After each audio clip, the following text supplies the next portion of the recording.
अस्सलामुअलैकुम फ्रेंड्स, कैसे हैं आप सभी लोग। उम्मीद करती हूँ खैरियत से होंगे और अपने एग्ज़ाम्स की तैयारियों में लगे होंगे। जैसा कि आप लोगों को मालूम है, मैं अक्सर आप लोगों के लिए प्रैक्टिस सेट लेकर आती रहती हूँ जिससे आप लोगों की तैयारी बनी रहे। तो हमारे प्रैक्टिस सेट आप लोगों के हर तरह के कॉम्पिटिटिव एग्ज़ाम्स के लिए मुफीद रहेंगे। और मैं आप लोगों को ये भी बता दूं कि हमारे यहाँ कोर्सेज़ चल रहे हैं चॉक एंड डस्टर एकेडमी में।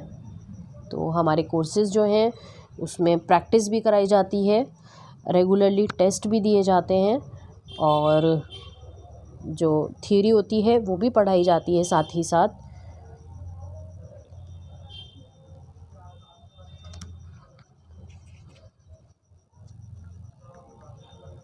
जी, प्रैक्टिस सेट भी दिए जाते हैं और थ्योरी भी पढ़ाई जाती है साथ ही साथ।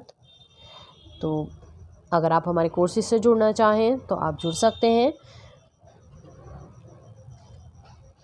जो हमारी रेगुलर बेसिस पर क्लासेस होती हैं, डेली होती हैं, तो आज ही अपनी तैयारी को शुरू करें और हमारे कोर्सेज़ के साथ जुड़ें।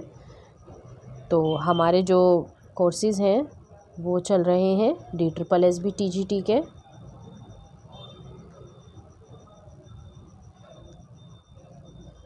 DSSB TGT and UGC net और UPLT ग्रेड इनके कोर्सेज़ चल रहे हैं। और इसके अलावा और भी अगर आप दीगर कोर्सेज़ से और जुड़ना चाहें तो आप हमारे ऑफिशियल व्हाट्सएप नंबर 9045220432 पर रब्ता कर सकते हैं। और कोई भी क्वेरी हो तो आप इसमें कोर्स के हवाले से पूछ सकते हैं। और हाँ, एक बहुत इम्पॉर्टेंट बात कि हमारे यहाँ इस मंथ में डिस्काउंट चल रहा है। CAD 20 ये हमारा डिस्काउंट कोड रहेगा। आप इसके थ्रू अगर आप कोर्स लेंगे तो आपको 20% का डिस्काउंट मिलेगा। ठीक है, तो हमारे यहाँ इस मंथ पूरा डिस्काउंट रहेगा क्योंकि ये उर्दू डे का मंथ है, तो इस वजह से हमने इस मंथ में डिस्काउंट दिया है। तो आप चाहें तो अपनी तैयारी हमारे चॉक एंड डस्टर एकेडमी के साथ में शुरू कर सकते हैं और अपनी तैयारी को बहुत बेहतर और मुकम्मल बना सकते हैं। चलिए, तो आज की क्लास शुरू करते हैं। सवाल नंबर 1,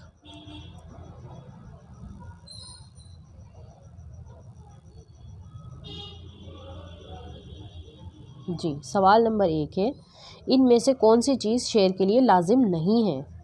क्या पूछा है यहाँ पे, लाजिम नहीं है। इसके ऑप्शन हैं, ऑप्शन 1 रदीफ़, ऑप्शन 2 काफ़िया, ऑप्शन 3 लफ्ज़ या ऑप्शन 4 वज़न।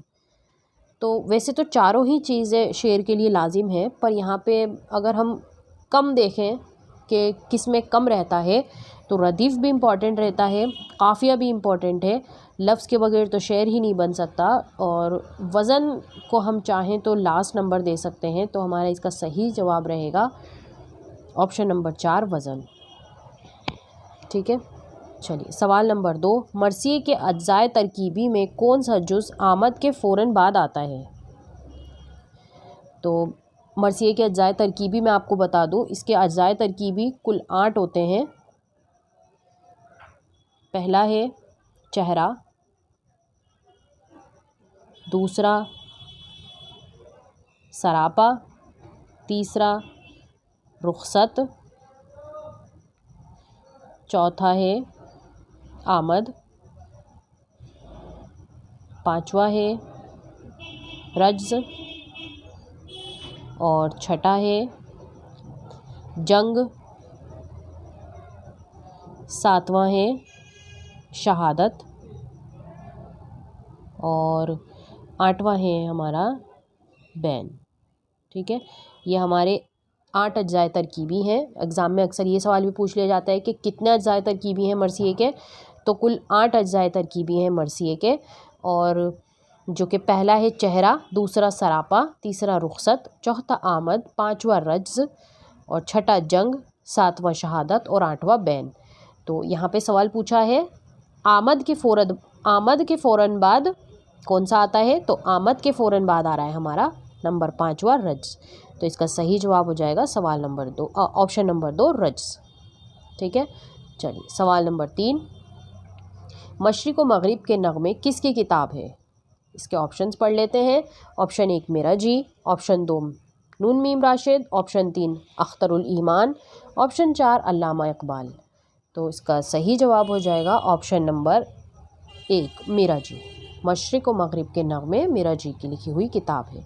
सवाल नंबर 4, आब हयात में शायर के कितने अदवार कायम किए गए हैं?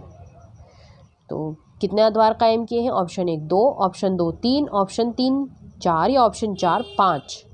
इसका सही जवाब हो जाएगा ऑप्शन नंबर 4, यानी कि 5 अदवार इसमें कायम किए गए हैं। सवाल नंबर 5, हुसैन और इनकलाब किसकी तसनीफ़ है? या हसीन और इनकलाब किसकी तसनीफ़ है? इसके ऑप्शन हैं। ऑप्शन 1 अली सरदार जाफ़री, ऑप्शन 2 जोश मली आबादी, ऑप्शन 3 मुकेश अकबर आबादी या ऑप्शन 4 मिर्ज़ा दबीर।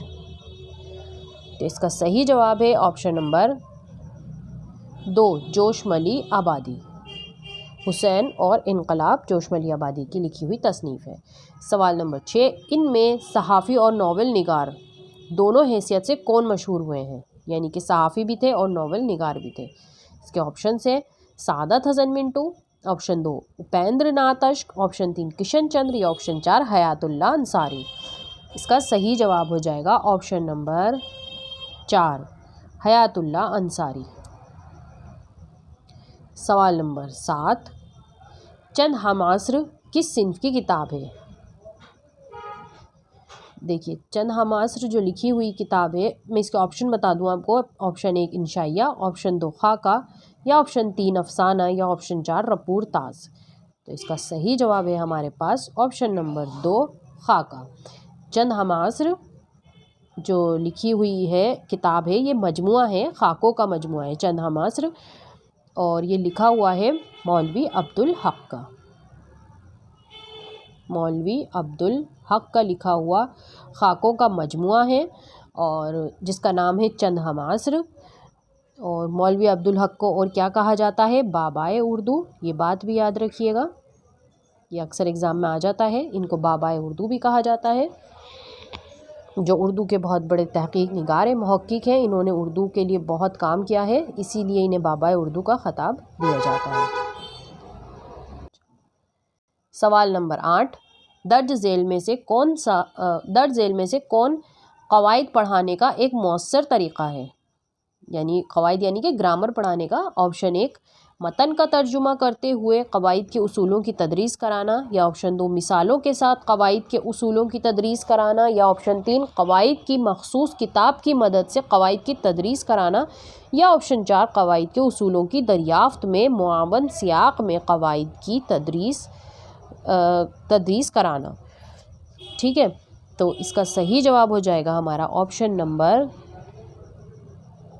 2 मिसालों के साथ क़वाइद के उसूलों की तदरीस कराना। जब हम बच्चों को मिसालों के साथ में पढ़ाएंगे क़वाइद, तो बच्चों को ज़्यादा अच्छे से समझ आता है, वही मौसर तरीक़ा कहलाता है। सवाल नंबर 9 है यहाँ पे, समाजी ताअम्मुल के तसव्वुर का ताल्लुक़ किससे है? समाजी ताअम्मुल के तसव्वुर का ताल्लुक़ किससे? इसके ऑप्शंस हैं। Option 1 Panini, option 2 Skinner, option 3 वाइगॉट्स्की या ऑप्शन 4 कोहलबर्ग। तो समाजी ताअम्मुल कहते हैं सोशल मेल या सोशल गैदरिंग या सोशल इंटरेक्शन, जिसका जो थॉट था, जो उसका तसव्वुर था, वो किसने पेश किया था? इसका सही जवाब है ऑप्शन नंबर 4 कोहलबर्ग ने इसका तसव्वुर पेश किया था। सवाल नंबर 10, दर्ज झेल में से कौन बच्चों की ज़बान के इक्तिसाब में मुआविन होता है? तो इसके ऑप्शन हैं। ऑप्शन 1 घर का माहौल, जहां बच्चे को ज़्यादा बोलने की आज़ादी नहीं है। ऑप्शन 2 घर और इसके आसपास बड़ों की बातों को सुनना या ऑप्शन 3 बच्चों से कही हुई बातों और जुमलों को दोहराने के लिए कहना या ऑप्शन 4 दूसरे बच्चों के साथ खेलना। इसका सही जवाब है ऑप्शन नंबर 3 बच्चों से कही हुई बातों और जुमलों को दोहराने के लिए कहना। जब बच्चे उन्हीं बातों को कहते हैं और दोहराते हैं तो उनकी ज़बान के इक्तिसाब में वो बहुत माविन होता है और बहुत मदद करता है। सवाल नंबर 11, बच्चे फ़ितरी अंदाज़ में ज़बान का इक्तिसाब करते हैं अगर उन्हें रूबरू किया जाए। तो इसके ऑप्शन हैं, ऑप्शन एक वक्त में सिर्फ एक ज़बान के, ऑप्शन 2 इर्द गिर्द मौजूद एक से ज़ायद ज़बान के, या ऑप्शन 3 सिर्फ इलेक्ट्रॉनिक और प्रिंट मीडिया के, या ऑप्शन 4 किसी ज़बान के कवायदी साख्त के। इसका सही जवाब हो जाएगा ऑप्शन नंबर 2, इर्द गिर्द मौजूद एक से ज़ायद ज़बान के। ठीक है। सवाल नंबर 12,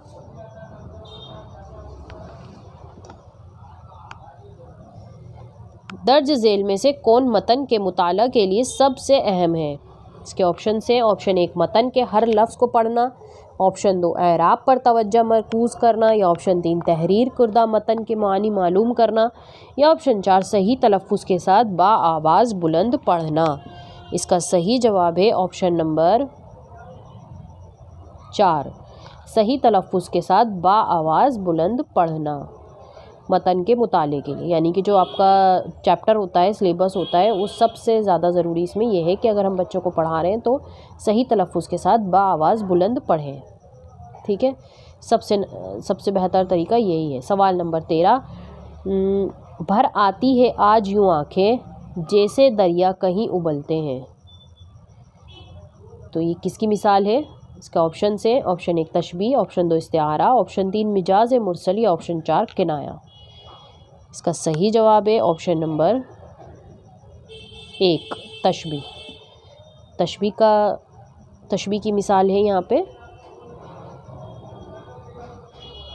भर आती है आज यूँ आँखें जैसे दरिया कहीं उबलते। तो आँखों को यहाँ पे तशबीह किससे दी है, दरिया से, जैसे दरिया कहीं उबलते, दरिया निकल रहे हो आँखों से। चलिए सवाल नंबर 14 जी, यहाँ पे एक शेर है, इस गैरत नाहीद की हर तान है दीपक, शोला सा लपक जाए है आवाज़ तो देखो। तो ये किसकी मिसाल है। इसके ऑप्शन हैं, ऑप्शन 1 तशबीह, ऑप्शन 2 इस्तिआरा, ऑप्शन 3 मिजाज मुरसल, या ऑप्शन 4 किनाया। इसका सही जवाब हो जाएगा ऑप्शन नंबर 1 तशबीह। ठीक है, तो यहाँ पे भी तशबीह दी गई है। सवाल नंबर 15,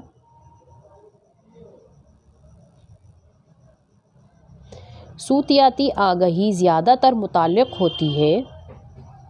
इसके ऑप्शन हैं, ऑप्शन 1 सुनने की सलाहियत को कहते हैं, ऑप्शन 2 बोलने की सलाहियत को कहते हैं, या ऑप्शन 3 पढ़ने की सलाहियत या लिखने की सलाहियत। तो सूतियाती जो होती है वो होती है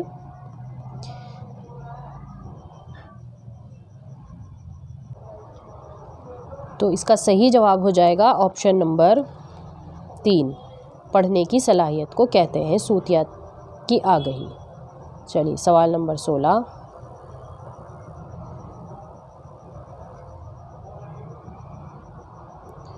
नोम चॉम्स्की का मानना है कि बच्चों में ज़बान की कुदरती महारत होती है, यानी कि उसके ऑप्शन 1 इक्तिसाब की, या ऑप्शन 2 नकल की, या ऑप्शन 3 तब्दीली की, या ऑप्शन 4 तर्जुमे की। तो बच्चों में जो कुदरती महारत होती है ज़बान को एब्जॉर्ब करने की, उसको क्या कहते हैं, वो किस चीज़ की होती है। तो इसका सही जवाब है ऑप्शन नंबर 4, तर्जुमे की महारत होती है।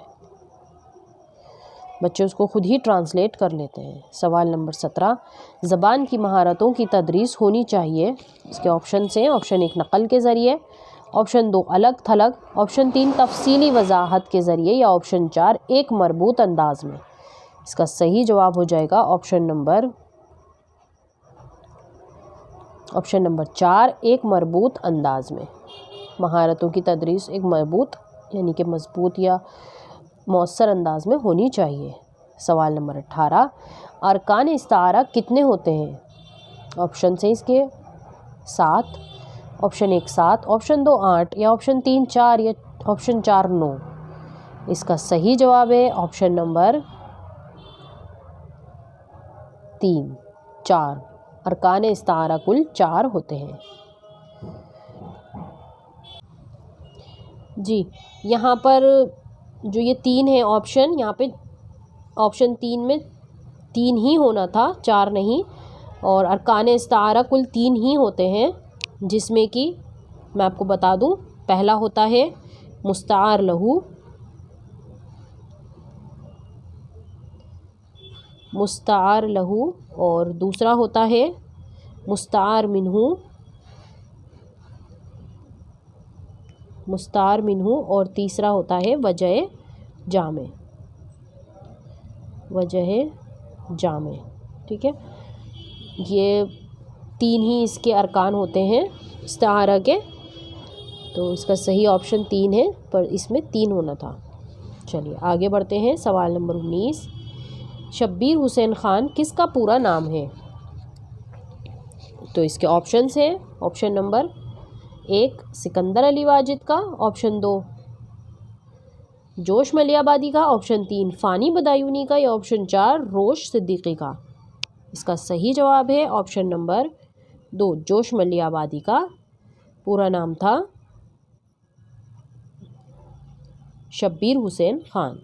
ठीक है, चलिए सवाल नंबर 20, तरक्की पसंद तहरीक का पहला इजलास हिंदुस्तान में कब हुआ था? तो यहाँ पे पहले इजलास की बात हुई है, तो इसका ऑप्शन से ऑप्शन 1 1936, ऑप्शन 2 1925, या ऑप्शन 3 1944, या ऑप्शन 4 1951। इसका सही जवाब है ऑप्शन नंबर 1 1936 में इसका पहला इजलास हुआ था, और इसकी सदारत मुंशी प्रेमचंद ने की थी। मुंशी प्रेमचंद ने की थी, और 1936 ही मुंशी प्रेमचंद का साल वफ़ात भी है। ठीक है, इसी साल में इनकी वफ़ात भी हुई थी मुंशी प्रेमचंद की। चलिए आगे बढ़ते हैं। सवाल नंबर 21, गालिब की पैदाइश कब हुई थी? इसके ऑप्शन हैं, ऑप्शन 1 21 जनवरी 1868, और दूसरा है 15 फरवरी 1869, या ऑप्शन 3 10 मार्च 1872, या ऑप्शन 4 15 अप्रैल 1869 में। तो 1869 तो इनका है ही, पर ये देख लेते हैं कि इनमें से कौन सी डेट उनकी एग्जैक्ट है। इसका सही जवाब हो जाएगा ऑप्शन नंबर 2 15 फरवरी 1869 में उनकी पैदाइश हुई थी। ठीक है, चलिए सवाल नंबर 22,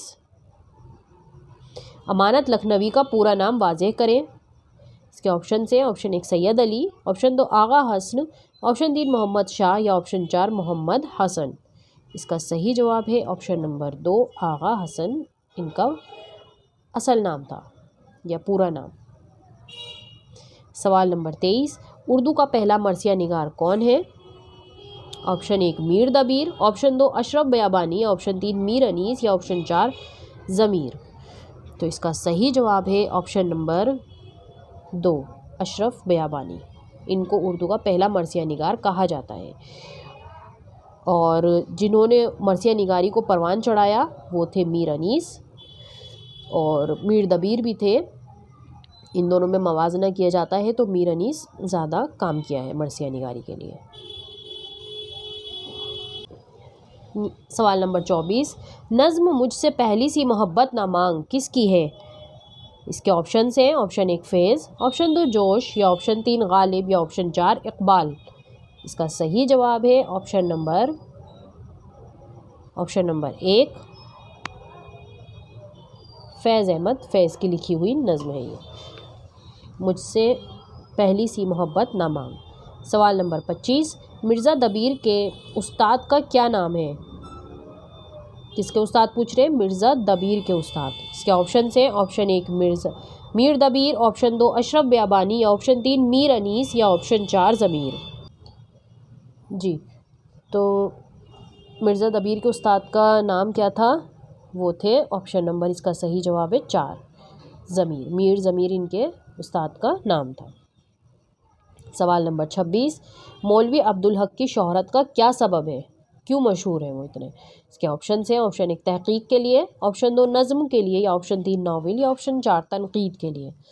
इसका सही जवाब है ऑप्शन नंबर 1। तहकीक के लिए मौलवी अब्दुल हक बहुत मशहूर है। सवाल नंबर 27, खानम किस किताब का किरदार है? तो इसके ऑप्शन है ऑप्शन 1 उमराव जान अदा के, ऑप्शन 2 बाग बहार के, ऑप्शन 3 फूल बन के, या ऑप्शन 4 कुतुब मुश्तरी के।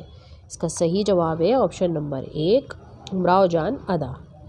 तो जो इसमें किरदार है खानम जान, उमराव जान अदा में ये किरदार है खानम जान का।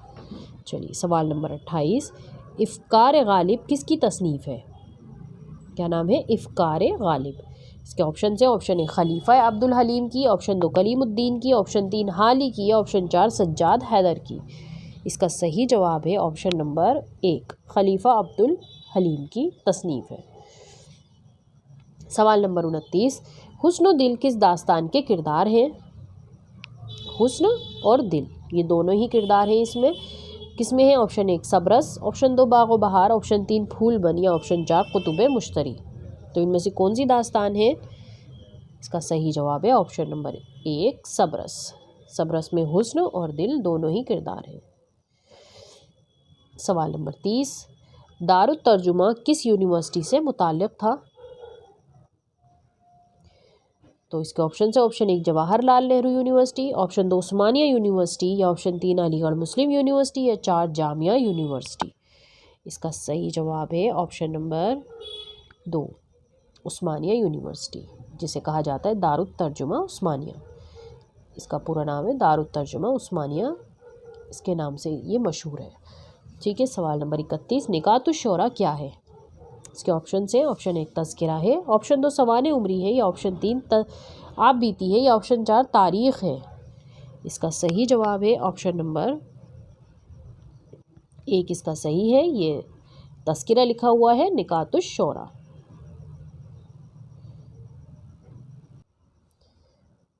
जी, निकातुश शोरा एक तज़किरा है। सवाल नंबर 32, मुहक्किक की हैसियत से किसको शोहरत हासिल हुई? मुहक्किक जो तहकीक करते हैं। तो इसके ऑप्शन है ऑप्शन 1 काजी अब्दुल वदूद को, ऑप्शन 2 कलीमुद्दीन को, ऑप्शन 3 हाली को, या ऑप्शन 4 सज्जाद हैदर को। इसका सही जवाब हो जाएगा ऑप्शन नंबर 1 काजी अब्दुल वदूद को। ये भी उर्दू के बहुत बड़े मुहक्किक निगार हैं। और अभी हमने पढ़े थे ऊपर मौलवी अब्दुल हक, वो भी उर्दू के बहुत बड़े मुहक्किक निगार हैं। चलिए सवाल नंबर 23, ज़ेल में अब्दुल रहमान बिजनौरी की तसनीफ़ कौन सी है? तो इनकी तसनीफ़ कौन सी है?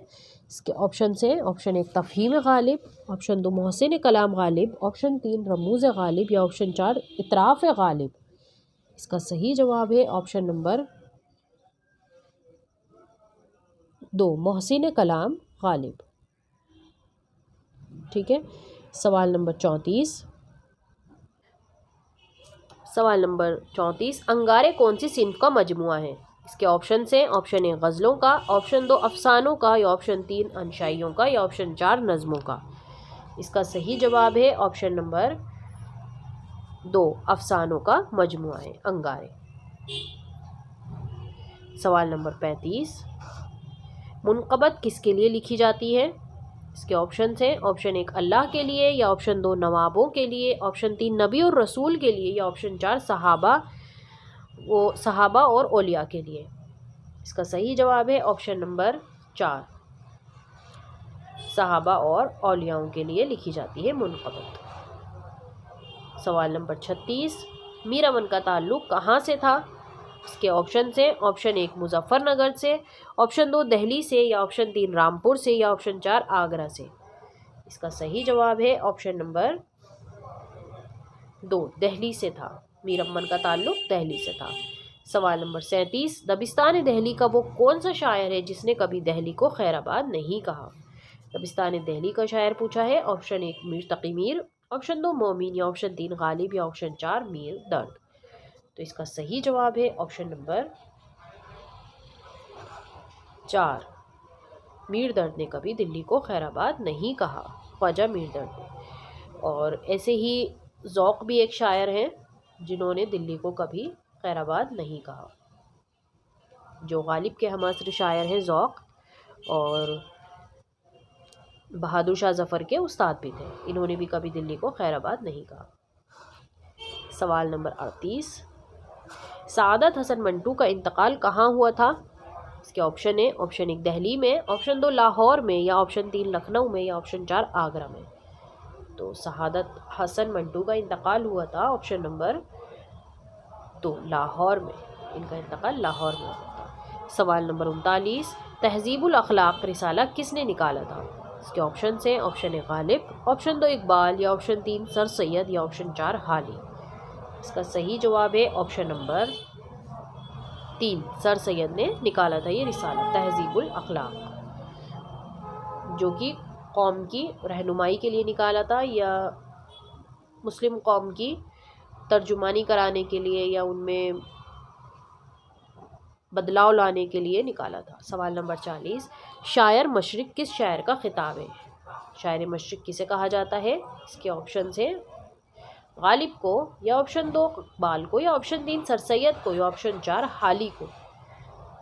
तो शायर मशरिक़ किसे कहा जाता है? इसका जवाब तो बहुत ही ऑब्वियस है। सवाल नंबर, इसका ऑप्शन है ऑप्शन नंबर 2, इकबाल को शायर मशरिक़ कहा जाता है। सवाल नंबर 41, उर्दू अफसाना किस दौर की पैदावार है? इसके ऑप्शन हैं, ऑप्शन 1 20वीं सदी की, ऑप्शन 2 16वीं सदी की, ऑप्शन 3 19वीं सदी की, या ऑप्शन 4 21वीं सदी की। तो उर्दू अफसाना कौन से दौर की पैदावार है? इसका सही जवाब है ऑप्शन नंबर 1 20वीं सदी की पैदावार है। सवाल नंबर 42, उर्दू में अल्लामा इकबाल के कितने शेरी मजमूए शाये हुए हैं? ऑप्शन 1 4, ऑप्शन 2 8, ऑप्शन 3 3, या 4 6। तो इसका सही जवाब है ऑप्शन नंबर 1 4। इनके कुल 4 शेरी मजमूए शाये हुए हैं।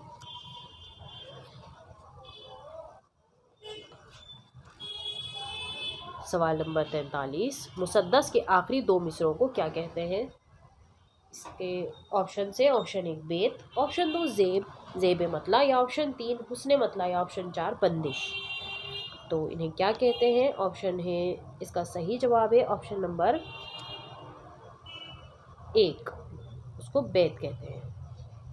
आखिरी मिसरों को बेत कहा जाता है। सवाल नंबर 44, ज़िक्र मीर के मुतरजिम कौन है?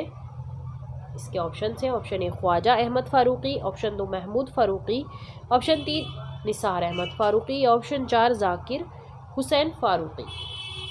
तो इसका सही जवाब है ऑप्शन नंबर 3, निसार अहमद फ़ारूक़ी। ज़िक्र मीर को इन्होंने तर्जुमा किया था। सवाल नंबर 45, तहरीक आज़ादी से मुताल्लिक़ नावल कौन सा है? इसके ऑप्शन हैं, ऑप्शन 1 शाम अवध, ऑप्शन 2 लहू के फूल, या ऑप्शन 3 राजा गिद्ध, या ऑप्शन 4 टेढ़ी लकीर। इसका सही जवाब है ऑप्शन नंबर 2 लहू के फूल। तहरीक आज़ादी से मुताल्लिक़ नावल है ये। सवाल नंबर 46, तनकीद के लिए क्या ज़रूरी होता है? ऑप्शन 1 इस्तदलाल का होना ज़रूरी है, ऑप्शन 2 फ़लसफ़े का होना ज़रूरी है, या ऑप्शन 3 शगुफ्ता बयानी का होना ज़रूरी है, या आलिमाना नस्र का होना ज़रूरी है। इसका सही जवाब है ऑप्शन नंबर 1 इस्तदलाल का होना बहुत ज़रूरी है तनकीद के लिए, यानी एक तनकीद निगार में इस्तदलाल का होना बहुत ज़रूरी है। सवाल नंबर 47, सहाफ़ी और नावल निगार दोनों हैं, कौन है? हयातुल्लाह अंसारी हैं, जोगेंद्र पाल, जमीला हाशमी, ऑप्शन 4 अहसन फ़ारूक़ी। इसका सही जवाब है ऑप्शन नंबर 1 हयातुल्लाह अंसारी। सवाल नंबर 48, तनकीद का असल मकसद क्या है? इसके ऑप्शन से, ऑप्शन 1 फ़न पारे मतन मुतय्यन हो, या ऑप्शन 2 फ़न पारे की कदर मुतय्यन हो, या ऑप्शन 3 फ़न पारे की वजाहत और सराहत हो, ऑप्शन 4 फ़न पारे की तहक़ीक़ व सताइश हो। इसका सही जवाब है ऑप्शन नंबर 2 फ़न पारे की कदर मुतय्यन हो। सवाल नंबर 49, मीर अमन का तखल्लुस क्या था? इसके ऑप्शन से, ऑप्शन 1 आगा, ऑप्शन 2 बर्क़, ऑप्शन 3 लुत्फ़, या ऑप्शन 4 कशिश। इसका सही जवाब है ऑप्शन नंबर 3 लुत्फ़। मीर अमन का तखल्लुस पहले लुत्फ़ था। सवाल नंबर 50, तज़किरा गुलशन बेखार का मुसन्निफ़ कौन है? इसके ऑप्शन हैं, option A Ghalib, option 2 Iqbal, option 3 कायम चांदपुरी, ऑप्शन 4 हाली। तो तज़किरा गुलशन हिंद बेखार का मुसन्निफ़ है कायम चांदपुरी। जी, तो ये थे आज के हमारे सवालात, 50 सवालात। तो उम्मीद करती हूँ आप लोगों को पसंद आए होंगे। कोई क्वेश्चन हो, कोई क्वेरी हो तो आप कमेंट बॉक्स में ज़रूर पूछिएगा, और आप हमारे चैनल को सब्सक्राइब कीजिए और शेयर भी कीजिए, सब्सक्राइब कीजिए और लाइक भी कीजिए। और अगर आप हमारे कोर्सेज़ को लेना चाहते हैं, परचेज़ करना चाहते हैं, तो इन दिनों हमारे यहाँ कोर्सेज़ में 20% का डिस्काउंट चल रहा है, जो मैंने स्टार्टिंग में बताया आप लोगों को। तो 20% का डिस्काउंट है हमारे यहाँ, तो आप जल्दी ही जी CAT 20 ये हमारा कूपन कोड है, आप ये लगा के हमारे यहाँ कोर्सेज़ परचेज़ कर सकते हैं। चलिए, जज़ाकल्लाहु खैर।